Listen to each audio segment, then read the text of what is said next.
My name is Rachel Carter. 10 years ago, on Christmas Eve, I sat at a table in my family's home in Chicago, still hoping for a kind word from my father. Instead, in front of everyone I loved, he looked me in the eye and called me trash. He said I was no longer his daughter. My mother didn't argue. She placed a cracked pocket watch in my palm as if closing the door on me forever. I walked out into the snow that night with nothing, no home, no future, just the echo of laughter behind me as I disappeared into the dark. For years, I carried that silence like a wound. I worked in diners until my hands ached, studied in libraries until my eyes burned, counting coins to keep a roof above my head. Every rejection, every slammed door became a brick I stacked inside me. Slowly, brick by brick, I built a tower no one could knock down. Today, when I look out across the skyline of Chicago, I stand inside that tower. My tower. But fate has a cruel way of circling back. The same people who cast me out have returned, dragging suitcases across my marble floor, pretending the past never happened. They thought blood gave them rights over everything I created. They thought I would bow my head again. They don't know me anymore. If you haven't subscribed to the channel yet, don't forget to hit subscribe, smash like button, and tell us in the comments where you're tuning in from.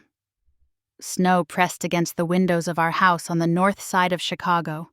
Soft white drifts catching the glow of the Christmas lights. Inside, the smell of roast turkey and cinnamon filled the air, and the table was set with more food than anyone could eat. I had carried in a tray of gingerbread cookies I'd baked that afternoon, the sugar icing a little uneven, but I wanted to contribute something, anything that would make me feel like I belonged. I was 28 that year, old enough to know better than to expect miracles. But some foolish part of me still hoped my father would look at me differently tonight. That maybe he would raise a glass and include me in the list of accomplishments he loved to brag about. My mother, Linda, kept herself busy in the kitchen, moving back and forth with platters, her eyes never quite meeting mine. It was her way of surviving. Quiet, careful, always looking down when voices rose. My father, Thomas, stood at the head of the table in a red velvet jacket he only wore at Christmas, his silver hair gleaming under the chandelier. He laughed loudly, raising a glass of bourbon. To my son Daniel, he boomed for closing another big deal downtown and making this family proud.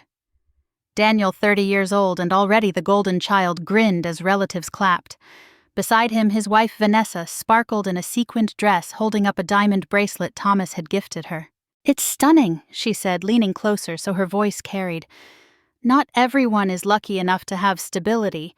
Some people are still figuring things out." Her eyes flicked toward me. A few aunts exchanged knowing smiles, and even the cousins, half bored with their phones, looked up long enough to smirk. The weight of it pressed down on me.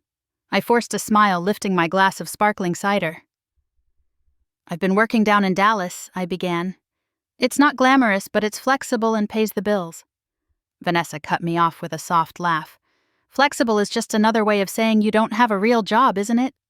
The chuckles that followed were small, but they sliced through me all the same. I felt heat rise to my face. "I'm making it work," I said quietly, though my throat tightened. No one looked at me. Daniel poured himself more wine, pretending not to hear. My father set his glass down with a heavy thud. The room stilled. He rose slowly, his chair scraping against the hardwood, and looked straight at me. "Enough," he said. His voice carried the weight of finality. "Rachel, you are trash. You've always been a disappointment.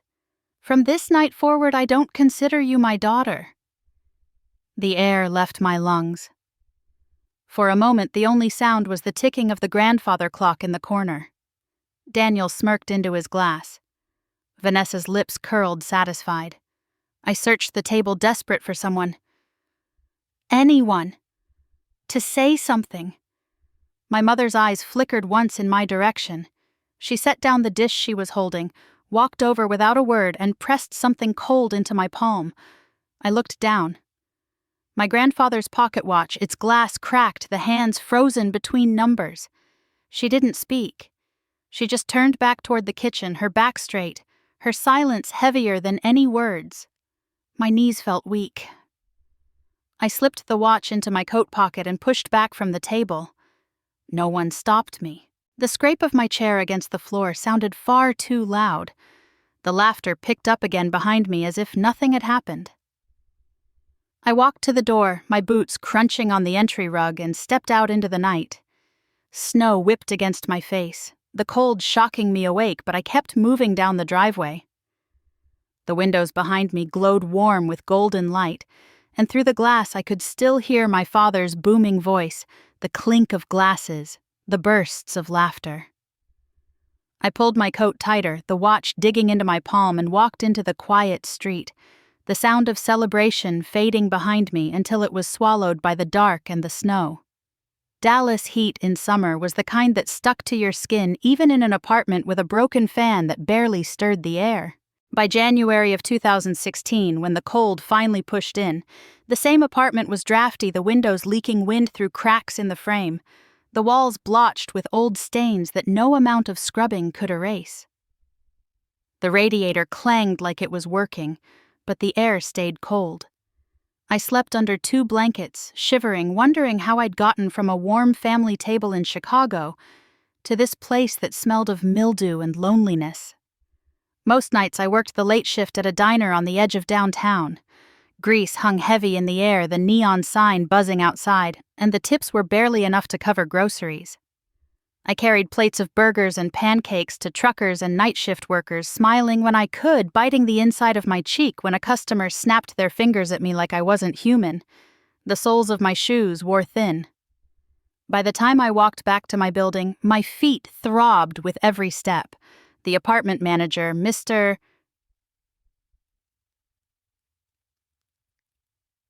Gomez, knocked on my door more than once that winter, tapping his clipboard like a warning. "Rent's due Friday," he said one night, glancing over my shoulder at the peeling paint inside. "If you can't pay, I'll have to put a notice up." His tone wasn't cruel, just tired.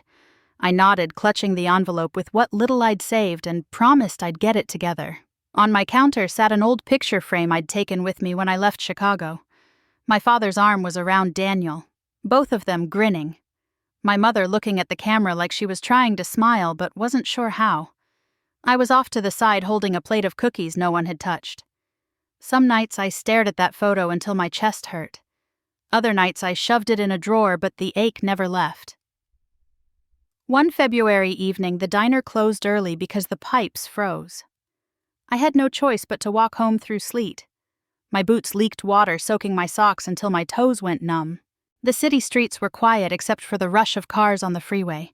Every step felt heavier than the last. By the time I reached my building, my fingers were too stiff to pull out my keys. I pressed my forehead against the door, breathing hard, wishing for warmth, for someone to be waiting on the other side. Inside the apartment was colder than the street. I wrapped myself in a blanket and sat by the window, watching headlights smear across the wet pavement below. My stomach growled. I hadn't eaten since breakfast. I counted out change from my tips on the coffee table. Quarters, dimes, pennies stacked into small piles. Barely enough for groceries, not enough for rent. I pulled the pocket watch from my coat pocket, the one my mother had pressed into my hand the night my father disowned me. The glass was cracked. The hands frozen at 8:30. I turned it over in my palm, wondering if it had ever truly meant hope, or if it had always been a reminder that I'd been left behind. The radiator rattled, then went silent. A draft swept across the room. I tucked my knees to my chest and closed my eyes. My thoughts circled the same drain I had lost my family, and now I was about to lose the roof over my head. When the wind howled through the thin window frame, I sat up straight. I pressed my palms against the glass, cold seeping into my skin, and whispered to myself, "Enough." My voice cracked, but it steadied. "I can't keep living like this. I won't let them be right about me." The sound of a car horn echoed in the street below, followed by the low rumble of an engine fading into the night. I took a deep breath, the kind that hurt in my chest, and let it out slowly. My reflection in the window looked pale, worn, but alive. I knew I couldn't change the past.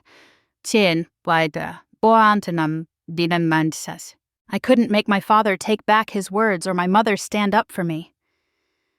But I could change what happened next. That night, with the city humming outside and the cold pressing in from every corner, I made a quiet promise to myself. I would find a way forward.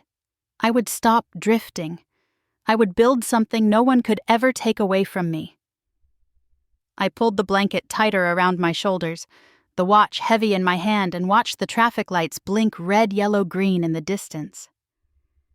Somewhere in the silence between them, I felt the first flicker of resolve take root. The office smelled like stale coffee and toner, the kind of place where the carpet had been walked on for 20 years without ever being changed. That spring of 2016, I landed a job as an assistant at a small real estate agency in Dallas. It wasn't glamorous. Most days I was making copies, wiping down the conference table, or dialing numbers from a call list that no one ever picked up. But it was steady, and for the first time in months, I felt like maybe I was inching towards something. Mr. Harris, the broker who ran the place, was a man in his 50s who wore loud ties and spoke as if every word was a favor. He liked to remind me that I was lucky to even have the position. Lots of people would kill for a desk in this office, he said, dropping a stack of flyers onto my table one morning. So don't mess it up. I nodded, biting my tongue, and went back to stapling open house packets.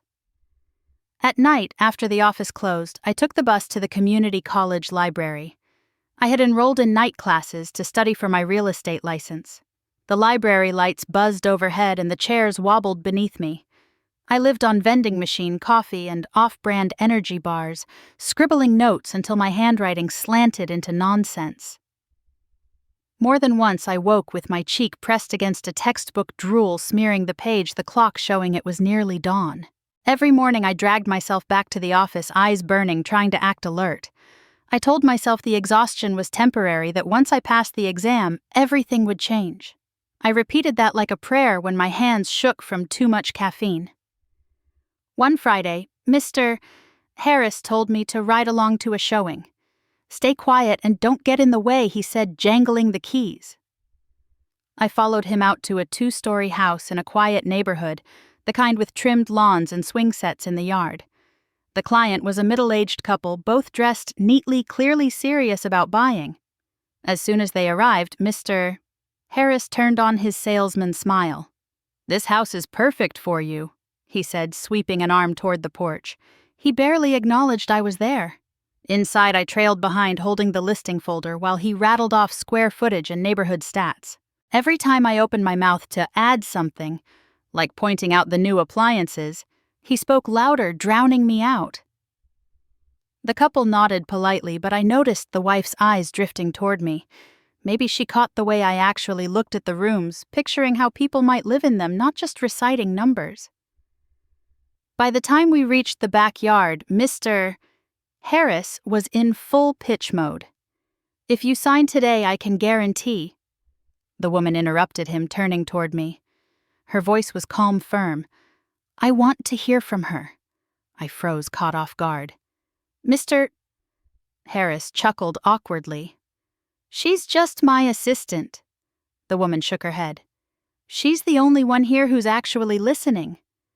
She looked at me directly. "What do you think of this house?" My throat tightened. I could feel Harris glaring, but something inside me pushed past the fear. "I think it's a good home," I said softly, then steadier. "The kitchen's smaller, but the appliances are brand new and the backyard's quiet. I can picture mornings out here with coffee. It feels like a place someone could settle into, not just a property." The woman smiled for the first time that day. "That's exactly what I was waiting to hear." She glanced at her husband. "I want her to be our agent." The silence that followed was sharp. Mr. Harris cleared his throat, muttering about paperwork, but his face had gone stiff. My heart pounded, not just from nerves, but from something else. Hope. When we left, he walked ahead without speaking to me, his jaw tight. I stayed a few steps behind, clutching the folder like it might vanish if I let go. That night, back in my apartment, I sat on the edge of the bed, staring at the cracked plaster on the wall. For months, I had felt invisible, brushed aside, told to stay quiet, but someone had finally looked at me and said they wanted me. It was just one deal small compared to the numbers Daniel bragged about back in Chicago, but it was mine. For the first time since the snowstorm that night, I walked away from my family's house. I felt the faintest spark in my chest. It wasn't enough to warm me completely, but it was enough to keep me going. I turned off the lamp, lay back under the thin blanket, and let myself believe that maybe this was how it began, not with applause or approval, but with one quiet voice choosing to believe in me. By the start of 2017, I had my license in hand, a flimsy piece of paper that was supposed to open doors, but instead felt like one more thing I could lose. Dallas was crawling with real estate agents, all of them polished, connected, and backed by families with money. I was just another name on a list, a woman in second-hand suits handing out flyers that most people threw away before they reached their front doors. I spent mornings stapling signs to community boards and taping posters to coffee shop windows. Afternoons were a blur of cold calls, dialing number after number from outdated spreadsheets. Most of the time, people hung up before I finished introducing myself. Some cursed at me. I tried to laugh it off, but each rejection added weight to the silence in my tiny apartment. Bills stacked up on my counter, the envelopes with red letters making me sick to my stomach. I kept telling myself I just needed one big sale to breathe again, but weeks slipped into months. Rent day came around like a predator circling back. At night, when I finally gave up the calls, I scrolled through social media. Daniel and Vanessa filled their feeds with vacations in Cabo cocktails, by infinity pools, posed photos in front of a new house with marble floors. Blessed Vanessa captioned one of them, her hand on Daniel's chest. I stared at the screen until my vision blurred. I never hit like, but I couldn't look away. The contrast between their glittering world and my cracked ceiling apartment cut deep. Then came the call that nearly ended me. A middle-aged man named Mr. Whitman accused me of misleading him during a property showing. He claimed I had promised features that weren't in writing, that I'd pressured him into signing paperwork. None of it was true. Still, he filed a complaint with the state board, and within a week I received a summons. I sat at my kitchen table holding the letter, hands trembling. If I lost my license, I lost everything. All the nights in the library, all the money I didn't have spent on classes, all the hope I had stitched together. It would be gone. The hearing was set in a bland government building, beige walls and buzzing lights that made my head ache. I wore my best blouse ironed 3 times to hide the wrinkles and clutched my thin folder of notes like armor. Mr. Whitman arrived in a crisp suit, his lawyer beside him, both looking confident. I felt like a child who had wandered into the wrong room. When they called my name, my voice shook as I explained the showing. I told the panel I had never promised anything beyond the listing, that I had encouraged him to review the documents before signing. My words felt small, fragile, swallowed by their stares. "Do you have legal representation?" one of the board members asked. I swallowed hard. "No, I couldn't afford." The door opened at the back of the room. A woman in her early 40s stepped in carrying a leather briefcase. Her hair was tied back, her stride brisk, and her eyes sharp. She walked straight to my table. "I'm Evelyn Ross," she said quietly, sliding a card toward me. "I've been following this case." "May I?" I nodded, stunned. She addressed the panel with confidence I could only dream of. She dismantled the accusation piece by piece, pulling out copies of the original documents I hadn't even realized could be requested. She pointed out inconsistencies in Mr. Whitman's claims, contradictions between what he said and what he had signed. Within 20 minutes, the tide shifted. The board members leaned back, nodding. Mr. Whitman's lawyer fumbled through papers, his certainty crumbling. When the session ended, the chairperson said firmly, "There is no evidence of misconduct. Case dismissed." I sat frozen, the words echoing in my head. Evelyn touched my arm lightly. "You did nothing wrong," she said. "Don't let people like him take your future." Outside the building, the sun was harsh, bouncing off the pavement. I felt dizzy, a mix of relief and disbelief. "Why did you help me?" I asked her. "Because I've seen too many young women get crushed by the system," she replied. "And because you reminded me of myself years ago." I nearly cried right there on the sidewalk. For the first time in a long time, someone had stood next to me, not against me. That night, I sat in my apartment with the window cracked, the sounds of the city drifting in. The bills were still there, the rent still due, the loneliness still heavy, but I wasn't completely alone anymore. Evelyn's card sat on the table, a small rectangle of hope. I pressed the broken pocket watch in my hand, listening to the silence where its tick should have been. Something inside me shifted. The storm hadn't passed, but maybe I could survive it. The conference center in Austin smelled faintly of carpet glue and strong coffee, the kind of place where people in sharp suits carried leather portfolios and spoke in practiced tones. I sat near the back of the ballroom, a row of empty chairs on either side of me, clutching the welcome packet like it was a shield. Around me, brokers and investors swapped business cards, their laughter filling the space like I wasn't even there. I shifted in my seat, wishing my jacket didn't look so worn at the elbows. When the keynote speaker started talking about leveraging capital for scalable growth, the words rolled past me like a foreign language. I tried to take notes anyway, scribbling phrases I barely understood, telling myself that just being in the room mattered. Rachel Carter, a voice called behind me, warm and familiar. I turned, startled. A tall man with dark hair and an easy grin was standing a few rows back, waving. For a second I couldn't place him. Then it clicked. Dante. My voice cracked in disbelief. He laughed, stepping into the aisle. Dante Morales. God, it's been years. High school memories flooded back. Late nights finishing group projects, the way he'd stumble over words during presentations until I quietly helped him steady his notes.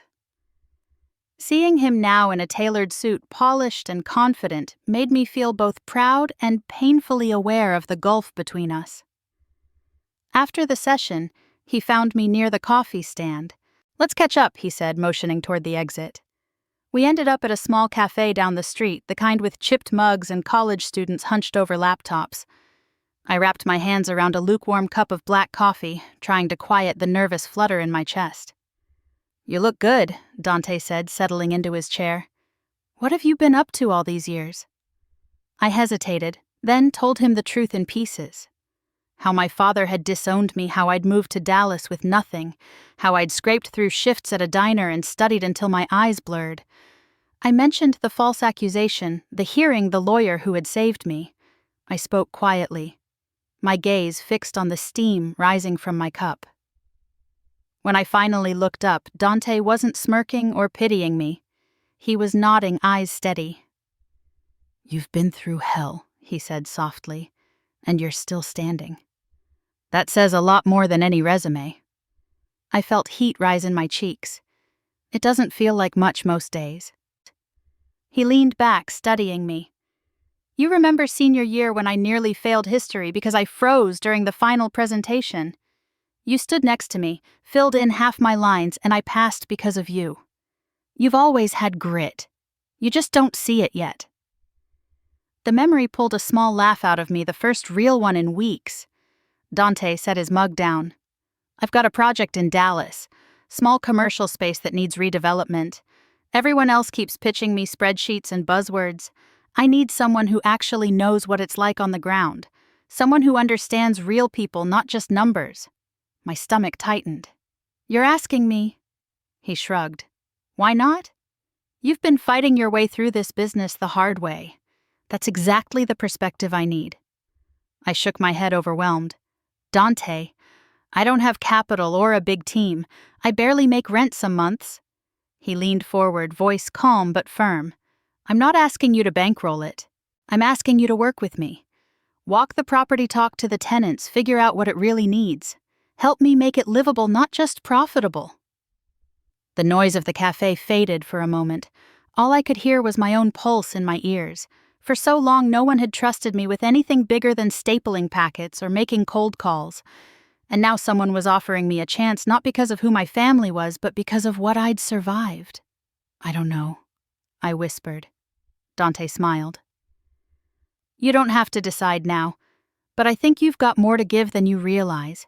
And I'm willing to bet on it." I stared at the chipped rim of my mug, my hands trembling around it. Part of me wanted to run to retreat to the safety of small deals and survival. But another part, The part that had carried me through long nights in the library and cold walks home in broken shoes, leaned toward the unknown. Finally, I met his eyes. All right, I'll try. His grin widened. Good. Let's get started next week. When I left the cafe that afternoon, the Texas sun was blinding, bouncing off car hoods and storefront windows. For the first time in years, the weight on my chest lifted just a little. Something had shifted. I walked down the street with the pocket watch in my coat pocket, its cracked face pressing against my palm. For the first time since that night in Chicago, it didn't feel like dead weight. It felt like a reminder that maybe time hadn't run out for me after all.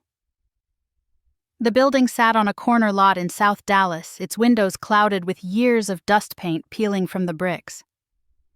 Dante handed me a hard hat and a neon vest. It's not pretty now, he said, but give it time. I pulled the vest over my jacket and stepped inside. The air smelled of old plaster and mildew, the floors scattered with broken tiles. Men in work boots carried out debris, their radios crackling with country music. I trailed behind the foreman, notebook in hand, writing down every number I didn't understand. Cost per tile, labor hours, supply deliveries. At first I felt ridiculous, a woman who'd spent years waiting tables and making cold calls, now pretending she knew how to price drywall. But I forced myself to keep asking questions. How much does that beam cost? I asked the foreman. Why does that delivery take 3 days instead of 1? He answered gruffly at first. Then, with a little more patience when he realized I was actually listening. By the second week, I was showing up before sunrise, boots caked in dust, hair pulled back under a helmet. I learned to track every invoice to calculate how many bricks could be bought with $1. When one shipment of materials went missing, I stayed late calling suppliers until I found a replacement. Slowly, the numbers began to make sense. Then the rumors started. Another firm in town, Harper & Knox Realty, began whispering that Dante's new partner was just some washed-out waitress from Chicago with no experience. Within days, 2 of our potential tenants called Dante, nervous about moving in. I was in the office when he slammed the phone down. "They're pulling out," he muttered, rubbing his temples. "They don't think you can handle it." My throat went dry. For a moment, shame washed over me. The old voice in my head, my father's voice, telling me I was trash. But then I stood, heart pounding. "Set me up with them," I said. "I'll talk to them myself." The next morning, I met the first client, a middle-aged accountant named Mr. Davis, in a coffee shop near the site. He eyed me skeptically over his mug. "I've heard you're new at this." I folded my hands on the table. "I am. I won't pretend otherwise. But I also know what it feels like to be dismissed, to be told I'm worth nothing. I won't let this project be another example of that. You'll have my attention every day until this building is right." His expression softened slightly, though he didn't commit. The second meeting was harder. A young couple planning to open a law office sat across from me, their arms crossed. "We can't risk our savings on an amateur," the husband said. I leaned forward. "You're right, I don't have decades of experience. But I have something else. Skin in the game. I'm here every morning before the crew. I know where every dollar goes, and I'm not hiding behind fancy brochures. If you take this chance with me, I'll fight for this building like it's my own." There was a long silence before the wife finally said, "We'll stay for now." Word traveled quickly.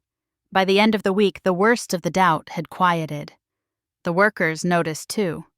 One of them, a broad-shouldered man named Luis, clapped me on the back one afternoon. "Boss lady, you don't scare easy. I like that." Months passed, and slowly the building transformed. The cracked windows were replaced with glass that gleamed in the sun. Fresh paint covered the bricks bright and clean. New tenants moved in one office at a time. The day the last scaffolding came down, Dante and I stood on the sidewalk looking up at the finished structure. "You pulled it off?" he said, a grin spreading across his face. "We pulled it off," I corrected, though inside I felt something bloom that belonged to me alone. The profit check arrived a week later, more money than I had ever seen in my account. I stared at the numbers, heart racing. This wasn't just survival anymore. This was the start of something bigger. That night, I sat at my kitchen table with a blank sheet of paper. At the top, in careful letters, I wrote Carter Realty Group. I pressed the cracked pocket watch into my palm, the metal warm from my skin. For the first time, it didn't feel like a reminder of failure. It felt like a marker of how far I'd come. When I walked past the renovated building the next morning, sunlight flashing off its windows, I let myself believe that this was only the beginning. The train rocked gently as it sped north, the windows reflecting my face against the blur of fields and distant lights. 5 years had passed since I'd walked out of my father's house in Chicago, snow stinging my cheeks, his words still echoing in my head. Now I was headed back older, tougher, but still carrying the weight of that night. My hands pressed against the cracked pocket watch in my coat pocket, as if it might steady me. When the skyline finally appeared jagged against the morning sky, my stomach tightened. Chicago had always been both home and battlefield. I stepped off the platform with one suitcase and a folder of papers that carried the name I had scribbled on a blank sheet months earlier, Carter Realty Group. The office I rented was small, a second-floor unit above a nail salon downtown. The carpet was worn, the paint chipped, but I hung a new sign over the door with pride. Carter Realty Group gleamed in black letters, straight and bold. It was more than just a name. It was a declaration. My team was as unpolished as the office. Mark Reynolds, 35, had a knack for operations, but still wore the same wrinkled shirts he'd used at his last job. Jenna Blake, 29, was all energy, her desk stacked with sticky notes and half-drunk cups of coffee. Omar Patel, 34, quiet but sharp-handled data like it was second nature. Priya Nair, 37, was the one who kept us from falling apart, her calm voice steadying the rest of us. We were young, underfunded, and unknown, but we shared the same stubborn fire. Most days were grueling. Bigger firms with glass towers downtown barely noticed us except to sneer. When we introduced ourselves at city events, we were dismissed as the outsiders. I caught wind of other companies calling me the waitress-turned-wannabe broker. Each insult stung, but I swallowed it, channeling the anger into longer hours and tighter plans. Then came the announcement of the city's competition, a contract to build a new skyscraper, Carter Tower, right in the heart of downtown. Every major developer circled it like sharks. The odds were impossible, but my gut told me to try. The day of the presentation, I carried our proposal in a plain black binder. Other companies rolled in with glossy renderings, elaborate models, and entourages in tailored suits. I stood in line with my 4 colleagues, our clothes pressed as best we could, our nerves frayed. Inside the hall, a long table of city officials and investors waited.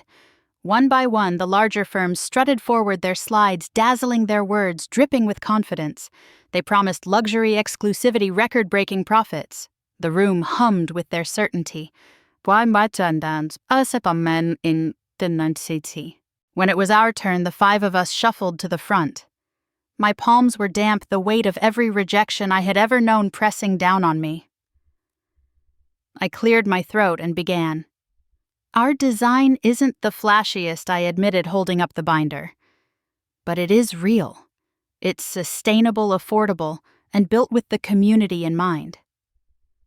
Carter Tower won't just scrape the sky. It will open doors for people who live here, who work here, who deserve to be part of this city's future.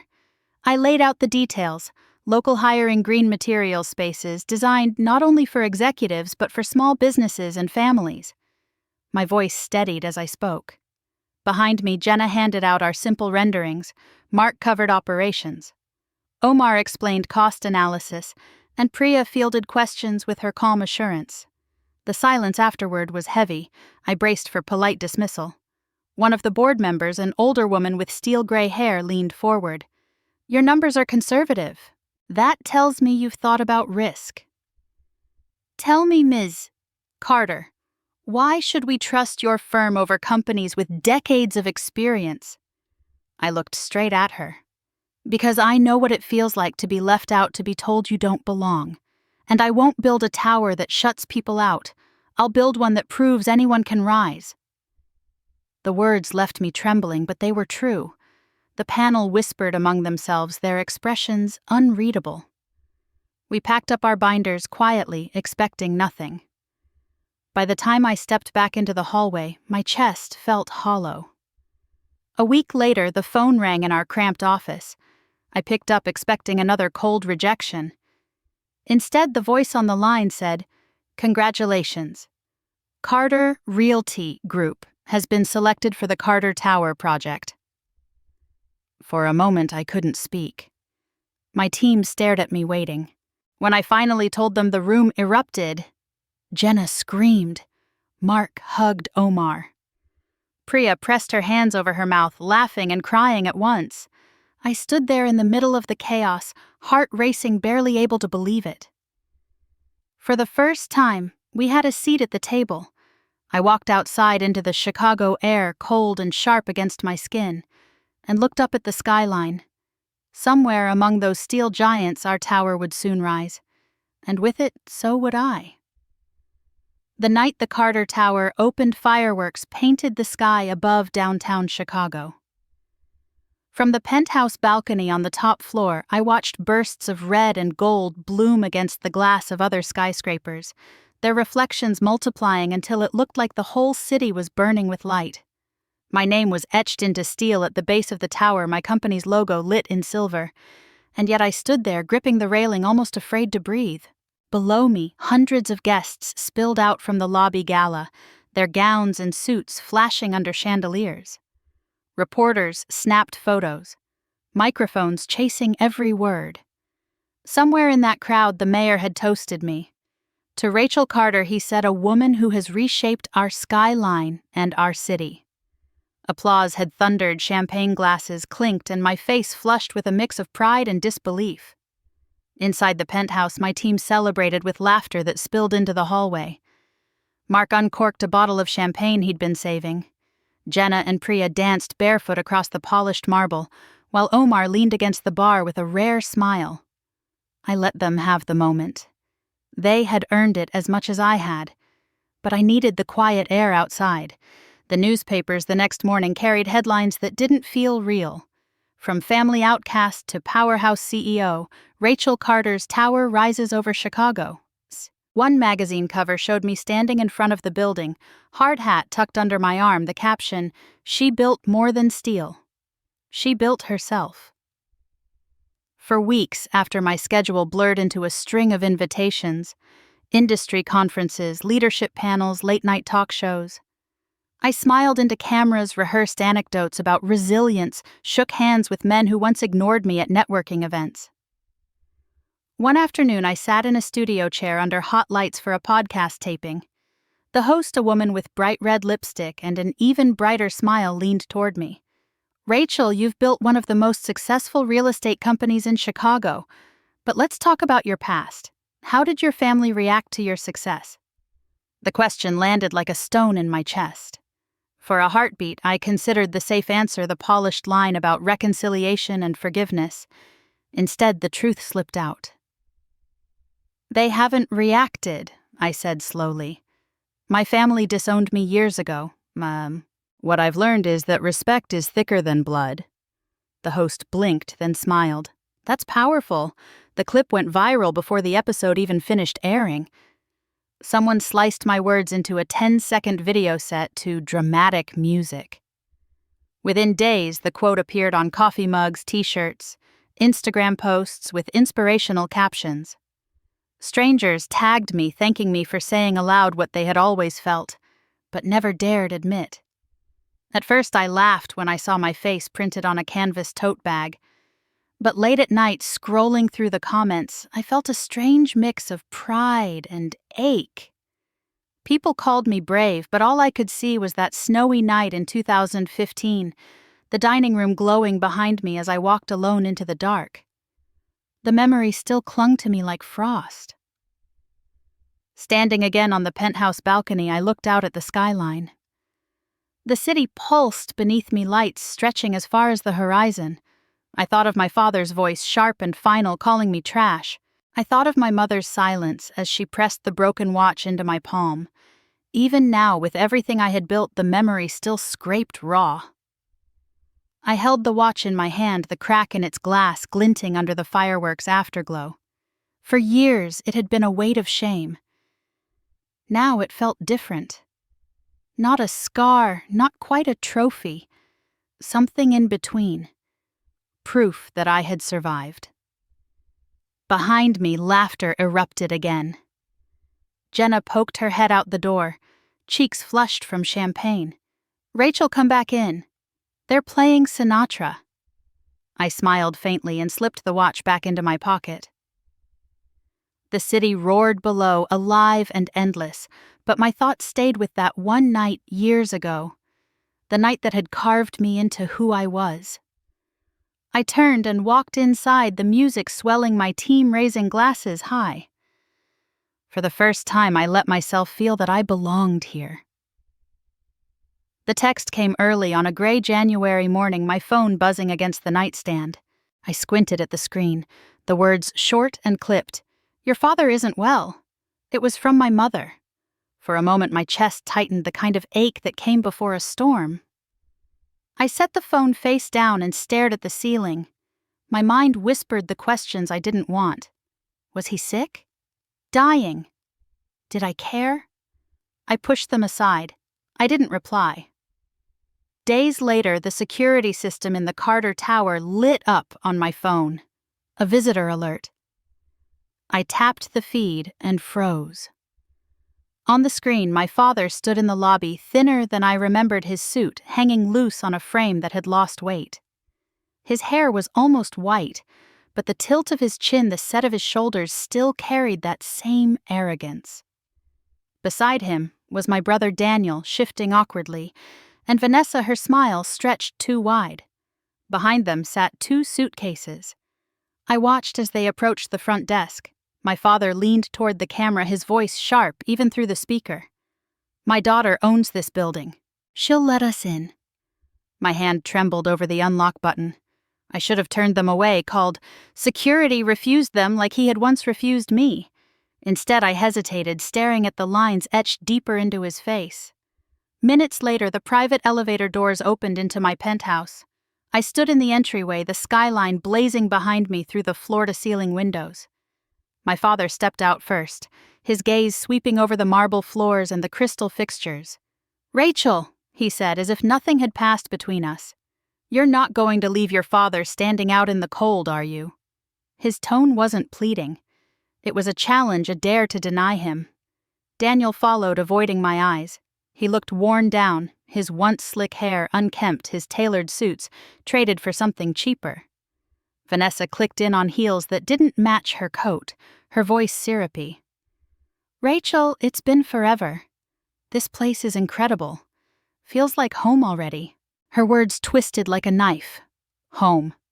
I gripped the edge of the counter, fighting the urge to order them back into the elevator. Instead, I stepped aside. Ma. The silence was heavy as they wheeled their bags across my polished floor. Daniel tried to offer a smile. "We just need a little time, Rach. Things have been rough." I caught the flicker of shame in his eyes, but my father's voice cut through. "We'll stay here while we sort things out. You have the space." He didn't ask. He declared. The sound of their luggage rolling down the hall echoed in my ears. I felt the air shift in my own home, a space I had built with every sleepless night, every scar of rejection. Now it was being filled with ghosts from the past, ghosts who had once cast me out into the snow. I closed the elevator door behind them, my reflection staring back at me in the steel. My hand hovered over the lock panel, but I didn't press it. The decision had already been made whether I liked it or not.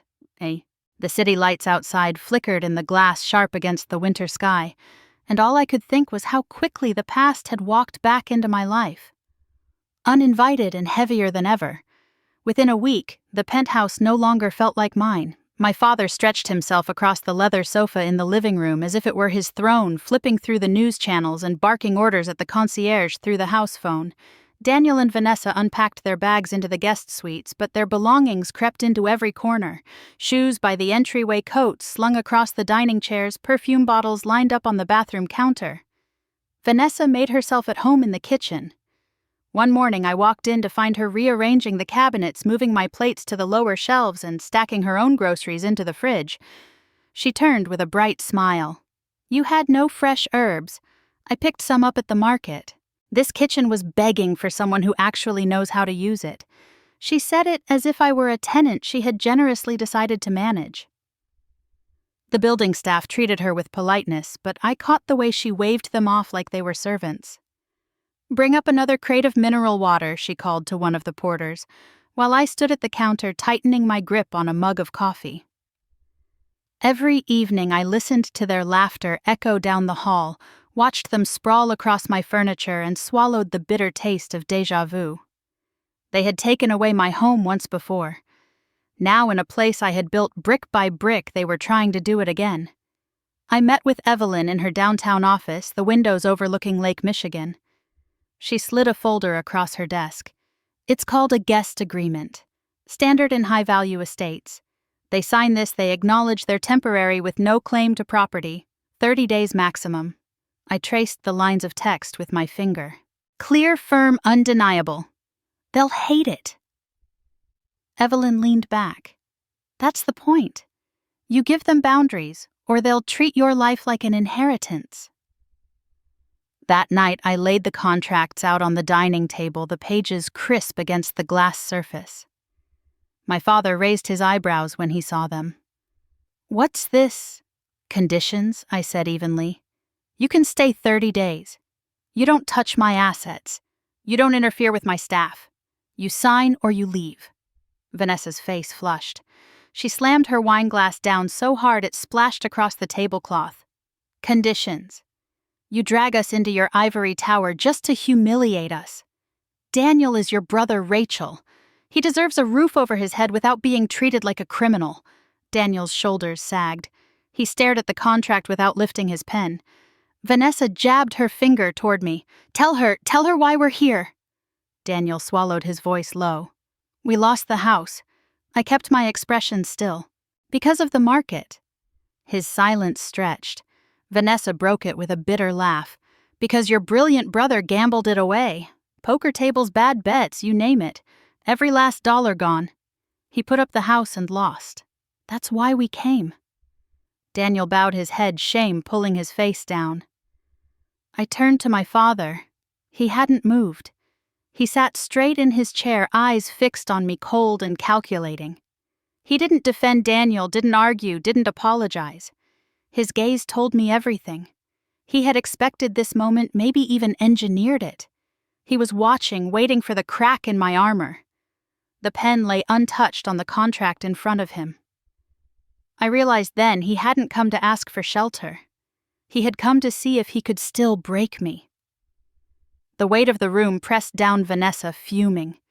Daniel shrinking my father's silence, sharp as a blade. I gathered the contracts, slid them back into the folder, and rose from the table. "Think carefully," I said quietly. "You sign or you leave. There's no third option." I walked down the hall to my study, the door closing softly behind me. But the echo of their voices and the look in my father's eyes followed me into the dark. The buzz of my phone woke me before dawn. Dozens of alerts flooded the screen. Messages, missed calls, headlines. I tapped one link, and there it was, shaky footage of me in the penthouse, screaming, my hands raised as if I were striking someone. A child's cry had been spliced over the audio. The caption read, "Rachel Carter, abusive CEO caught on camera." My chest went cold. In seconds, the clip was everywhere. Twitter threads, Facebook posts, TikTok edits with ominous music. Comment sections boiled with outrage. People who had never met me were calling for boycotts, tagging my company's accounts, demanding I resign. I dropped the phone onto the counter and pressed my palms against the marble, forcing myself to breathe. Panic clawed at my throat, but instinct cut through. I hurried to the security console and pulled up the raw footage. The cameras I had installed in every corner of the penthouse flickered to life, timestamps running clean and sharp. The original video showed me standing in the living room speaking calmly, my voice measured. No screaming, no violence. Just me telling Vanessa to respect the agreement we had discussed. My hands never left my sides. I rewound the feed and clicked into the next file. There, in grainy black and white, Daniel hunched over a laptop at the dining table. Vanessa leaned against his shoulder, her voice clear. Crop that part, make her look like she's lunging. My father stood behind them, his arms crossed, his tone sharp. Add the crying. People believe what they hear more than what they see. The air in the room thinned. My own father, the man who had thrown me away years ago, was now orchestrating my destruction again, this time with cameras rolling. I copied the files onto a drive and called Evelyn. She answered on the second ring, her voice groggy but alert. Rachel, they've posted a fake video. I have proof. I need you now. Send it to me. Don't talk to anyone else. I'll draft the complaint before noon. Next, I called Colleen, my PR director. She was already awake, her voice sharp with adrenaline. We've been monitoring the fallout. It's bad. If we don't move fast, it'll stick. I have the originals, I said. Every second. Daniel and Vanessa splicing clips, my father telling them how to do it. Colleen exhaled hard. Then we fight fire with fire. Get me the files. By midday, the counterattack was live. Evelyn filed a defamation suit against Harper and Knox, the rival firm that had seeded the clip online, and named my family as co-conspirators. Colleen blasted the uncut footage to every major outlet in Chicago. The contrast was undeniable, the fake spliced hysteria beside the real recording of me speaking, calmly followed by the damning clip of my own family plotting the smear. The narrative flipped overnight. Reporters swarmed the tower demanding answers not from me but from my father. Headlines: shifted Rachel Carter, vindicated family behind defamation scheme. Billionaire father plotted to seize daughter's empire. I sat in my office watching it unfold, numb with a mix of vindication and disgust. The image of my father standing behind Daniel and Vanessa replayed in my mind, his eyes cold, his words precise. He hadn't come to me broken and desperate. He had come calculating, ready to gut me in my own home. The penthouse was eerily quiet that evening. Vanessa locked herself in the guest room. Daniel paced the hall, muttering excuses I didn't want to hear. My father sat in the living room staring at the news anchor describing his downfall, his face unreadable. When the segment ended, he turned off the television and looked straight at me. You think this victory will last? His voice was low, steady. You've made enemies in this city. I'm not the only one who wants what you have. I didn't answer. I didn't need to. The truth was already out in the world, too loud to silence. I walked past him into the kitchen, poured myself a glass of water and held it steady even though my hands trembled. The skyline glittered through the glass walls, unbothered by the storm inside. Behind me, the muted sound of the television clicked back on, but his words no longer pierced the way they once did. The tide had turned, and for the first time in years, he knew it wasn't his voice the world believed anymore. The courthouse smelled faintly of old wood and paper when the judge read the verdict. My pulse thundered in my ears, but the words rang clear. The defamation suit was resolved in my favor. Damages were awarded. The family I once belonged to. Thomas Carter, Daniel Carter, and Vanessa Carter were named in the decision as participants in the scheme. The reporters swarmed outside microphones, reaching like arms. I kept my chin high as Evelyn guided me through the crowd. Questions flew. How does it feel to win against your own father? What happens to Carter Realty? Now. I said nothing. I didn't need to. The truth was already louder than any statement I could make. Back at the tower, the security team escorted them out. My father's expression never cracked, but the tension in his jaw betrayed him. He walked past me with slow, deliberate steps, his cufflinks gleaming as though he still owned the world. Daniel trailed behind, hollow-eyed, his suit rumpled, carrying nothing but a duffel bag. Vanessa stormed out, last heels clattering, muttering curses under her breath as she shoved sunglasses onto her face. The elevator doors closed, and with them, a decade of shadows seemed to lift. A week later, the IRS envelope arrived on my desk. Evelyn slid it open with practiced hands, scanning the letter before handing it to me. Tax fraud investigation. They froze everything she said simply. Thomas's empire, built on intimidation and bluster, had finally collapsed under the weight of its own lies. Daniel disappeared from social media altogether.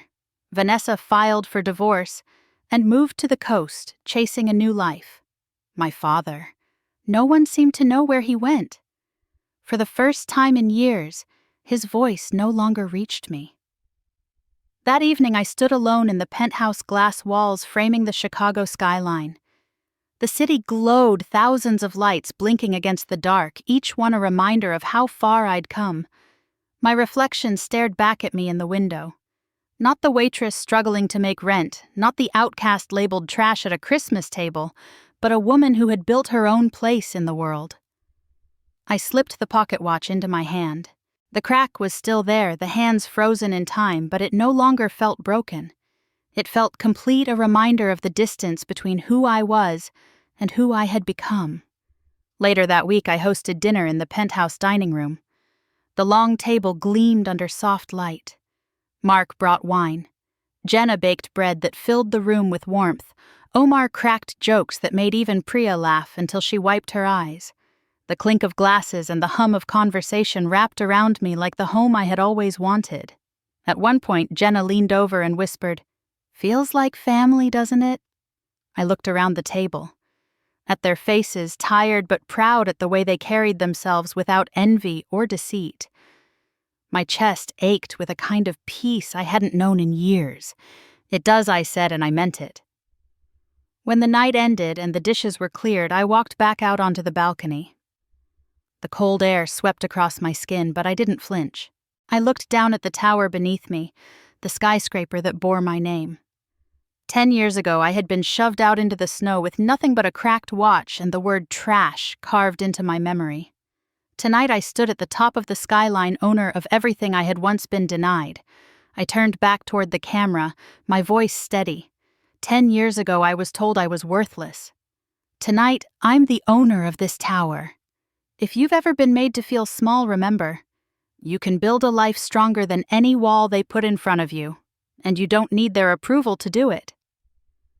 The city lights shimmered behind me, unyielding and eternal as the story came to its end.